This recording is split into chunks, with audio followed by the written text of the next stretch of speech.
It's time for today's travel and cruise industry news. With the latest from travel and cruises around the world, here's your host, Chillie Falls. Good morning. Welcome to Travel and Cruise Industry News on this Wednesday, the 21st day of December 2022. Coming to you from Bedford County, Virginia, Central Virginia area. Do have several news stories this morning, which we'll get to eventually. The lead story today is deadly fall from the Carnival legend for our guest. Ground's been broken on a new cruise port. Royal Caribbean announces port infrastructure expansion.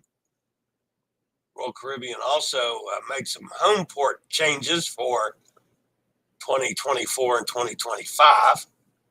The Coral Princess is scrubbing the hull. Genting Dream makes its maiden call in Surabaya, Indonesia. That and a lot more here at 11 o'clock this morning. Today, folks, is National Fried Shrimp Day. You know, I'm nuts over shrimp, but if, you know, the least likely kind of shrimp for me to eat is fried shrimp. I mean, I don't dislike it. I just like it a lot of other ways. But since today's National Fried Shrimp Day, I'll join you on that one. I'll go get some fried shrimp. How's that? If you're listening via the podcast, welcome aboard. You can always access the podcast via my blog, which is accessadventure.net, or wherever you get your podcasts from. Just search for the Fat Travel Guy, put in travel and cruise industry news, and voila, I'm going to pop up. All right. So this is what came across my wires. And I'm looking at this and I'm thinking, no, that's not possible. There's no such a thing as 50 below zero on a thermometer. It's totally impossible. So I'm looking down and saying, Crookston, Minnesota, minus 50. Do I know somebody in Crookston, Minnesota? Not only is it say it's 50 below zero there, but he's a QAnon conspiracy expert that can comment on that 50 below zero has to be one of those QAnon things, doesn't it? With no further ado, here's my buddy, John. Hi, John. In Crookston, Minnesota. Tell me this minus 50 stuff is not the truth. It is the truth. It's so cold that men can grow antlers. I thought you were being a horny devil. Yes, no, it's true. 50 below zero. Now, and make sure that we're talking, you understand that we're talking wind chill. Yeah. Wind chill is a combination of the ambient temperature and then what would happen if you put water on your skin and how fast it goes down. Now, I will tell you that for 40 years, I worked on the radio with a morning man named Jim Bowman, who absolutely poo-pooed wind chill. He just did not believe it at all. And, you know, he's kind of like half right. But on the other hand, right now in our neck of the woods here, we have no wind. The snow is falling straight down a little bit that's falling out of the atmosphere. And yet you saw the numbers there. It's just unbelievable. I have been in actual 50 below weather. In the 70s, I was in a traveling band in Canada. We ended up in Thompson, Manitoba. Thompson is 500 miles north of Winnipeg on your way to Churchill. Now, you know about Churchill. That's where they have always the polar bears that are in the garbage pit and stuff. Yeah. And Thompson is quite a ways up toward Churchill. And it was actual temperature 50 below. And yes, most thermometers do show a 40 or a 44 below as a regular thing. And you think it's just so that they can charge more to put those little numbers on the dial. But But then It's you real. have to shake the hell out of it to get that mercury down. Don't no, that goes the other. Well, either that or you got to find an orifice on a human being that's warm that you can insert it, to bring the temperature up a little bit. Doesn't the mercury freeze? Mercury actually does not freeze until you get much closer to absolute zero, which is 250 below or something. I'm not sure. I'm sure somebody will tell us. No, that's boiling. I don't know. No, below. See, all those things are just, they're over my head. It's just the technical stuff. And I got to tell you that this is unusual. Usually this extreme cold weather comes the end of January, the beginning of February, as the whole weather system for the North American continent, does its cooling off. Today, of course, it's apropos that you have me as your guest on your Scoot Around feature here, because today starts the first day of winter. The 21st is the night. Sometime tonight will be the time when the Earth is as tilted as it can be in relationship to the sun. And so, starting in a couple of days, the days are actually going to get longer. It's really funny that the weather is about 90 days behind what the angle of the Earth is, because now it's going to start warming up, but we're really not going to see that warm up until, March or so. The same thing as it was getting cooler here, and we were doing sugar beets and farming and doing the fall stuff and bringing in your favorite vegetable, the squash. And so, and I have to say that because Chillie will not eat squash, by the way. If he gets it on his plate, he moves it to the side. He puts it to the side. He will not eat the God's vegetable. It's a protest. Now, speaking of protest. I understand you were out in your kayak yesterday in this 50 below to get your exercise. Because my Hunahueta? To get your exercise. No, I was there because we did open the store, and ironically, yesterday, not counting when someone comes in. Store? I took the kayak to the store. Yes, downhill. That's a hell of a road. Well, you got to wrap barbed wire around the paddle, for traction. Yeah. And I had a baked potato in my pocket for warmth, and then that was also my lunch. So you take the potato out of your pocket and eat it. Actually, that's part of the whole joke about the fact of going to school. My dad would be 108 now, but he would tell you that, the thing was that he had to walk to school barefoot uphill across both the mountain. ways. And that he wrapped barbed wire around his bare feet for traction. And then he had a baked potato in his pocket for warmth. And then also that was his lunch. So, and I always said, well, then what did you do to get home? But the story never finished. There was never a getting home part. But seriously, I've told that's joking, the top of the mountain before, but I didn't have barbed wire on my feet. That's a new one.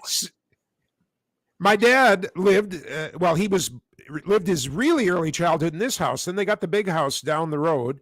And so from the big house to here is a mile. And then from here to where the school was is about 3/4 of a mile. So from home to the school was about 1 3/4 miles.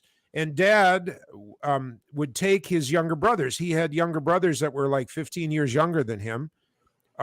So when they were 5 years old, he was 20.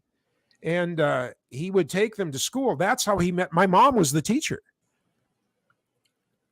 And so, although the spark didn't happen, bringing his younger brothers to see Mom, but they did get to know each other. They had that, casual of, here's the boys, or I'm here to pick them up kind of thing. Then one night, my mom went to a dance over where my lake cabin used to be on Maple Lake. There was a pavilion up until just a couple years ago. And Lawrence Welk and all the big people played there back in those days. Yeah. But my dad went there, and my mom was there with another young man who had taken her on a date. And apparently across the dance floor, their eyes met, and that was the moment. And my mom got a ride back home to the house she was living in as a teacher with my dad. And actually, that house he was living in was his uncle's house, and his uncle was ticked. He was torqued at my mother. Because how dare you go on a date? You're the school teacher. You have to set an example. How dare you go on a date and go out with one young man and then come home with it. Another.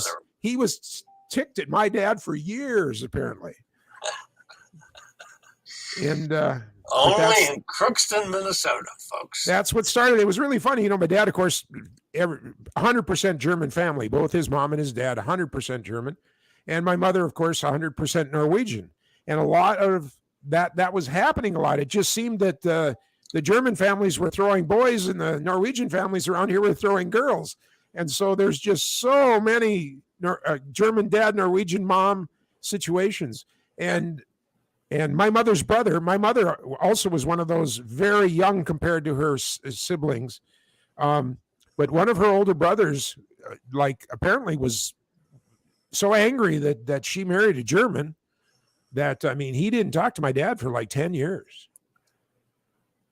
This was a big thing because, that Germany invaded Norway and, caused a lot of death and destruction. There's no discounting that or softening it in any way. But it was amazing that it carried over to people here that had never even been to the continent. Just the fact that, my dad was a German, and I never saw that. By the time I came along, it was the 10 years later. So I always thought it was great to go to Uncle Oscar's place, but apparently it was bad. Since we're celebrating Crookston, Minnesota weather on the wheel power chair scoot around chili chat of the day, I have to ask, when do we start planting the beets this year? That's a good question. There's really 3 times that we can start planting depending on the crops. Wheat, can be put in the fall. It actually grows up to be like grass. The snow comes, it dies, but that root is still there underground and ready. And, the first time that there's snow, there's sunshine in the spring and the ground gets to, I think it's 50 degrees, bingo, that starts growing. Now, we don't have winter wheat here. That's a farther south thing. We only plant wheat in the spring, but wheat can literally go in and it can snow on it. It can do everything like that. Then there's sugar beets. Sugar beets the seeds of sugar beets cannot go in the ground until it's 50 degrees. Any kind of, and if it's growing, a sugar beet, like a garden beet or a carrot or any green thing is, a green, like celery, it's got a lot of water in it. So if that beet should be growing up and it's this high or any height, from little 2-leaf stage, if it freezes, the ice crystals expand and corrupt the green growing stuff and it's dead. So sugar beets just absolutely can't go in until we are confident that there's not going to be a frost. And but the neat thing is when they go in the ground, if it's warm soil, they pop out quickly. They come to the surface and grow quickly. Then we have soybeans, and soybeans are even more sensitive. That's the last thing that we put in the ground because the soybean plant, even more when it's growing really celery-like, really full of water, and just cannot take any frost. But here's the crazy thing, it has frozen here in June. Oh, wow. So it's a gamble. We replant every few years. We, have to replant, and planting can cost $300-400 an acre. But it's a gamble every year. Now, of course, they now have really good predictions. Like they've told us we're in the El Nino phase now. This is the 3rd year of the specific temperatures of the water and everything. And that's why this year is going to be an extremely cold, extremely high volume of snow year for this part of the country. So you having me on here today may not be unusual by the time we get to spring. It's a mess. Because it's very unusual. It's only happened 3 times since they've tracked this history that there's been a 3-year cycle rather than a 2-year cycle. Okay. And that's changing everything for the cruise lines and everything. The cruise ships that are traveling and avoiding storms, and this is a pay more attention kind of a year. Okay. One last farming question. So when do we plant the mushrooms? Well, if you were raising them outside, of course, we're back to that 60, 70 degree strata that they grow in. But of course, Ronnie's mushroom farm is completely within the confines of a barn that's been foamed with this much high density, low bubble size foam. And so it's you like can literally a greenhouse barn, like. well, greenhouses tend to be open to the sun. This is absolutely, Dark. dark. Yeah. But you can, because of this foam on all the four walls and the ceiling, you can literally heat it with a candle. I mean, it doesn't take anything at all to heat the place. And he's got there's two rooms, the Berliner room and the Crookston room. And each one has got one of those little, house metal heaters in it. And they run on low. I mean, they just come on now and then to keep the temperature up. The problem we're going to have is in the summer, we're going to have to put air conditioning controls in it because it will get too hot. But yeah, so that's happening all the time. And if you follow Ronnie, I should give you the link to that because every day he shoots a video of his success. He had to throw 75 containers of growth medium for the mushrooms out yesterday. It was a painful day for him because they got other molds. Mushrooms are just a mold. I don't know if you know that. Yeah. If you look at a mold under a microscope, it's just little tiny mushrooms. But so it's kind of the same kind of a bird. And he had 75 bags that got corrupted. And, each bag can be worth maybe $30. The mushrooms that a bag grows, when harvested, is worth about $30.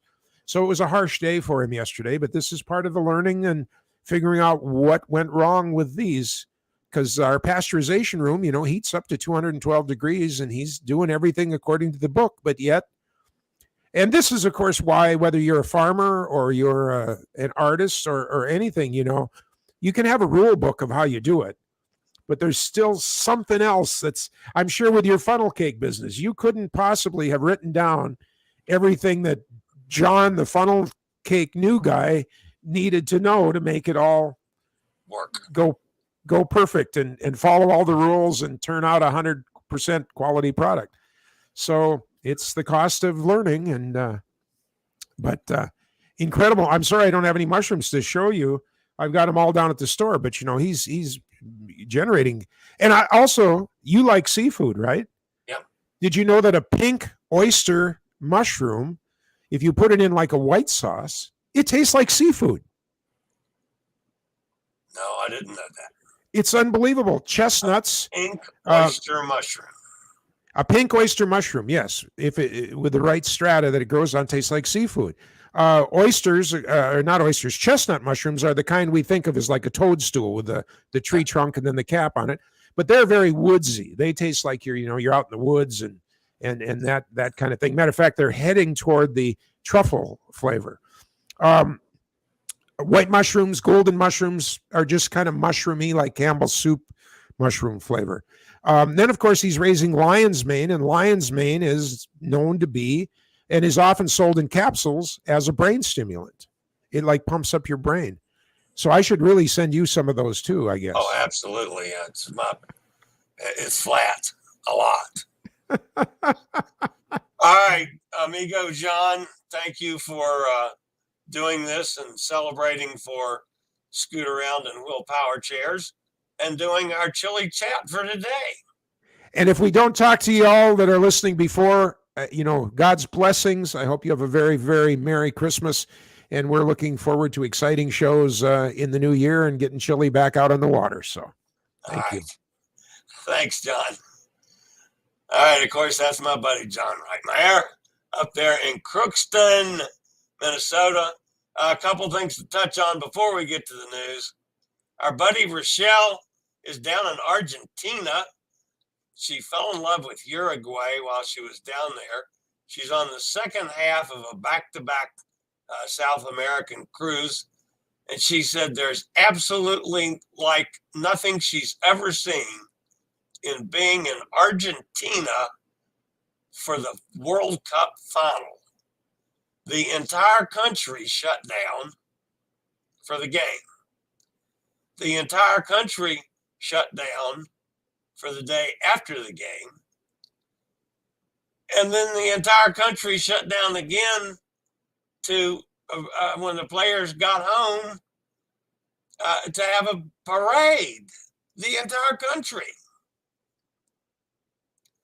The parade was so bad, they had to take the players off the buses by helicopter because it wasn't safe for them to be in the parade. Those people are nuts. That's in Argentina. All right. I'll be back with today's news after a quick word from one of our network sponsors.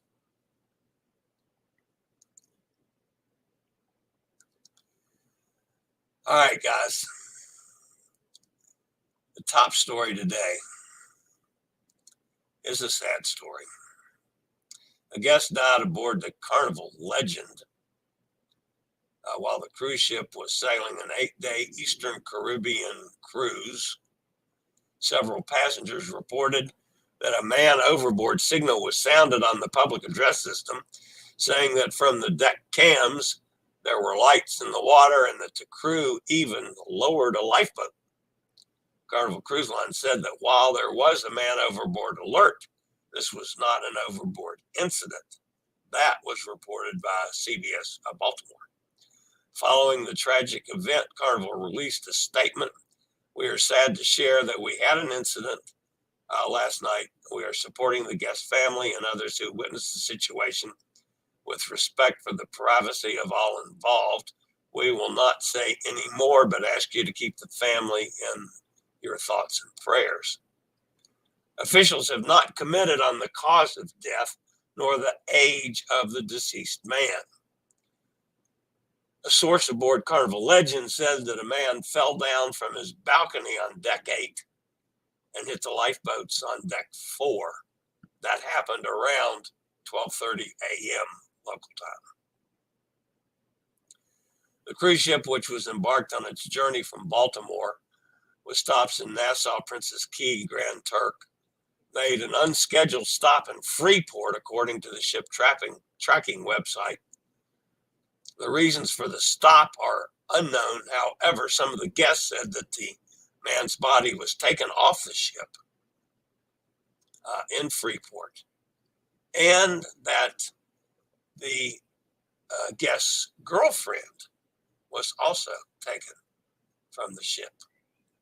No information about what happened, how it happened, why it happened. None of that has been released.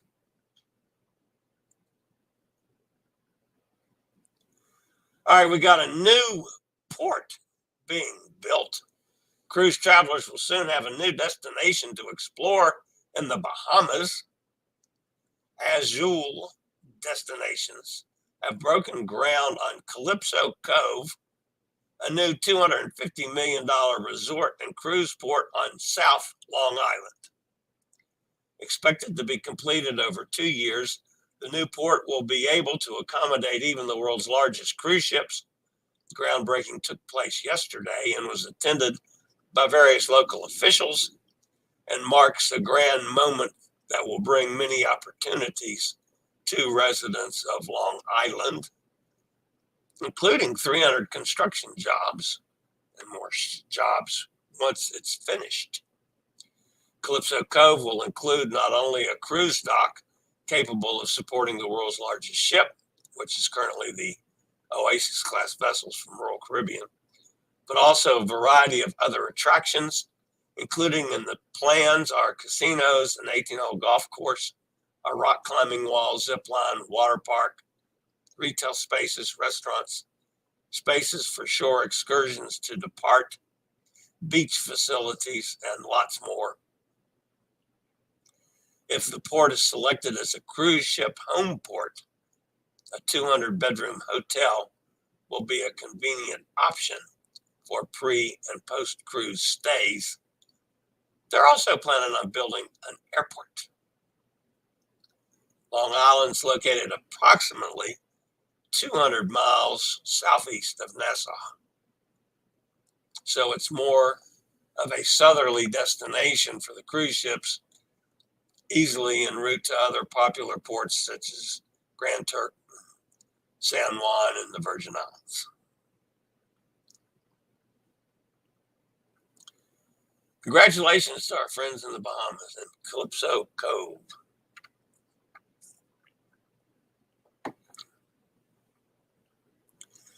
All right, the next story has to deal with Royal Caribbean. They announced a new partnership with Icon Infrastructure Partners to develop cruise port infrastructure in support of the company's growth plans. The coalition aims to own, design, and manage cruise terminal facilities and infrastructure in home ports and critical ports of call. It will initially include Port Miami Terminal A and several development projects in Italy, Spain, and the U.S. Virgin Islands. It will also pursue additional port infrastructure expansions based on projects as part of Royal Caribbean Group's destination development strategy. Speaking of home ports in Royal Caribbean, they've announced some of the home port changes for 2024 and 2025. Port Canaveral will home port Wonder of the Seas and Adventure of the Seas. Fort Lauderdale, Freedom of the Seas. Tampa, Enchantment of the Seas. Galveston, Harmony of the Seas. Bayonne, Symphony of the Seas and Liberty of the Seas. And Baltimore, Visions of the Seas. There are obviously some other ships involved in other ports, but those are just changes scheduled for 2024 and 2025. All right, the Coral Princess will skip a popular port call and a day of scenic national park cruising in New Zealand due to an unplanned hull cleaning that has mysteriously disrupted a 14-day cruise holiday. Not something that you say very often on this channel. Hull cleaning. No explanation as to what prompted the required cleaning was offered to the guest. Maybe they're going to send a bunch of little Martians down with scrub brushes to get all the barnacles off the bottom of the boat, you think? Guests aboard Coral Princess will miss their port call in Dunedin, New Zealand, and a scenic cruising day in the Fiordland National Park.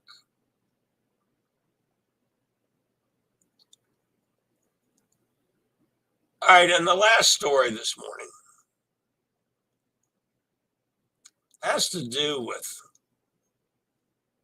Asia's newest luxury and dynamic lifestyle cruise brand, Resorts World Cruises, celebrated a new milestone with its maiden voyage to Surabaya, Indonesia, on board Genting Dream ship with 3,500 passengers from her dual home ports in Malaysia and Singapore. In addition to Surabaya,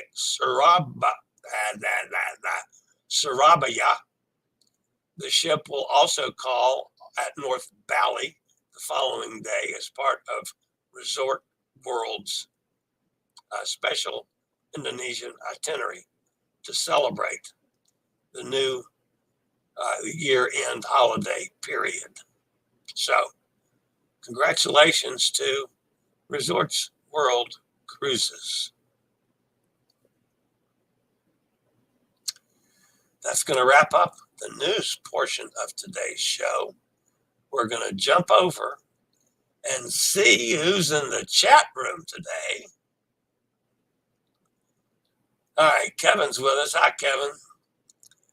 I need to do a chat with Kevin so I can find out what he thought about his Princess cruise.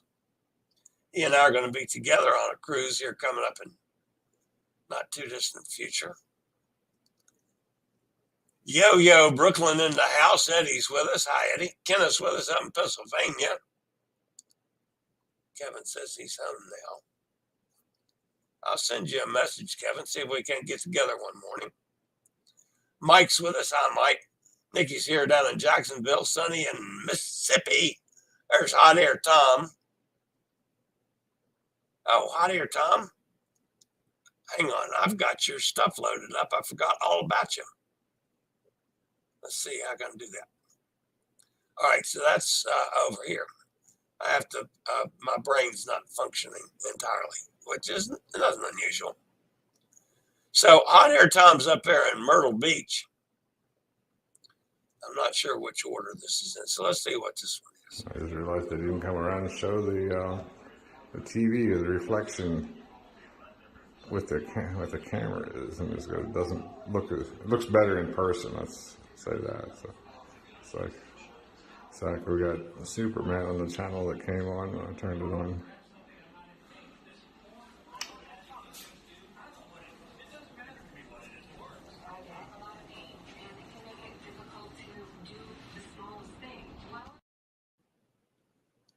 And as always, the hot air Tom and Cindy are in nice digs. Okay, this is part 2. The sliding door to the master bedroom. Got another nice big screen TV.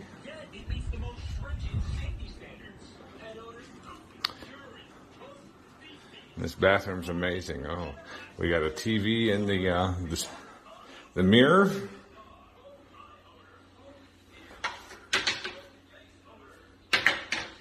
We'll see it in a minute. But this shower is unbelievable. I don't know if you can get an appreciation of how big it is from this video, but let's walk through the door here. So we got shower heads there out of the wall. The ceiling controls there. And I'm going to stand along the back wall here.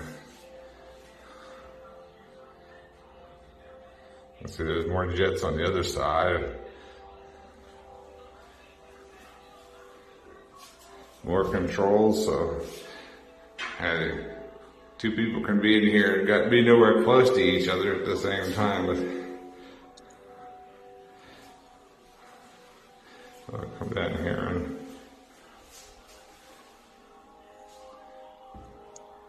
I've never seen a shower this big.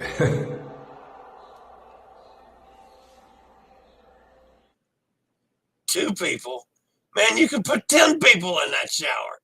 And it looks like you get squirted everywhere it can squirt. Wow, what a shower. So this is our Myrtle Beach 2-bedroom villa for a couple weeks. I skipped the second bedroom, Cindy's back there. But we got the kitchen, and it's supplied with dishes and silverware and coffee and dishwasher. And then the living area.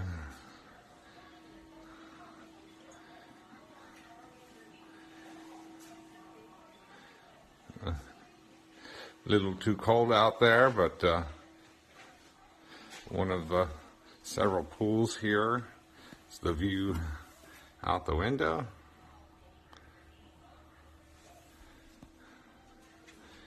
And they have 2 access to the balcony. There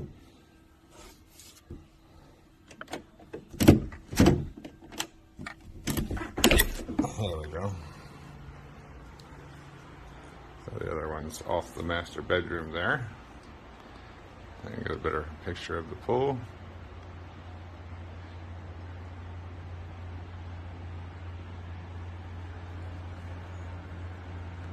I'm going to stop this and start the next one for the bedroom and the master bath. And of course, I put those up in the wrong order. But that's hot air Tom down there at Myrtle Beach. I had planned on going in there on my way home from this last cruise. Then when I got sick, I was afraid of taking whatever the hell I had into Tom and Cindy. So I said, no, much as I appreciate the offer, I just can't do that.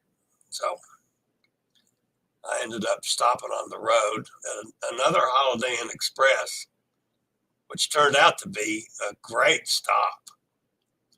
I haven't talked about that one yet, but man, what a phenomenal restaurant the place has. Steak and seafood restaurant. Man, it was good. All right, let's see.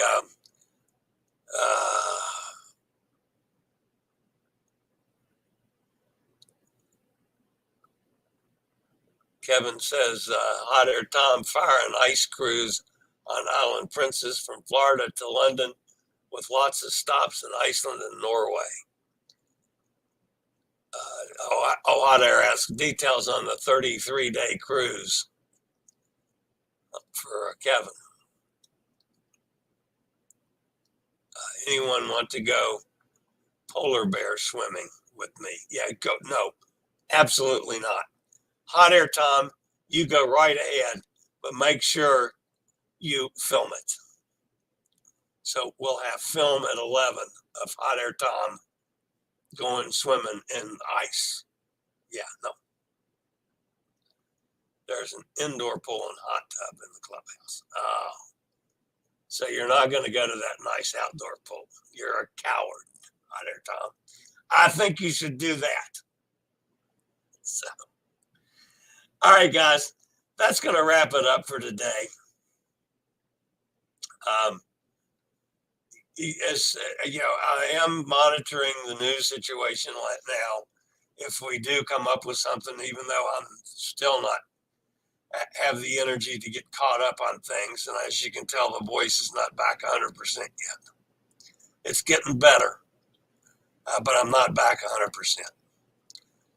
But we're working on it. But anyway, regular shows the rest of the week, which of course will be Thursday and Friday. Then Saturday and Sunday will be a normal weekend for me, no shows. But I will be back on Monday. Same thing next week. There is one other thing to point out to you guys before I call it quits today. And that would be from the lovely Elizabeth on location. That's a friend of hers, and you can probably see what's over her shoulder there in the background. This might give you a better clue on where Elizabeth on location is. That, of course, is in Sydney, Australia, and what a lovely blue sky they had there yesterday. So she's in Sydney, Australia, and we are going to do a New Year's Eve broadcast live stream from down there on New Year's Eve, when it New Year's Eve for them, which is 16 hours ahead of us here, or some crazy time like that. I'll work all that out. So anyway, that's my good friend Elizabeth is down there in Australia for 3 months. So, all right, guys, that's going to wrap it up for today. As always, stay safe, stay healthy, think about cruising, and hopefully one day, real soon, we'll all get together on the high seas. Have a fantastic day, everybody. Don't forget, we always like the thumbs up. Please subscribe to the channel. Y'all have a great day. Later, y'all. I regularly post videos on all facets of the travel and cruise industry. So if you like to keep up with the latest in cruise ships, ports of call, cruises themselves, Chillie chats, and travel and cruise industry news, just hit the little subscribe button in the lower right-hand corner. Hit the bell notification so you'll be notified when a new video is up or we go live.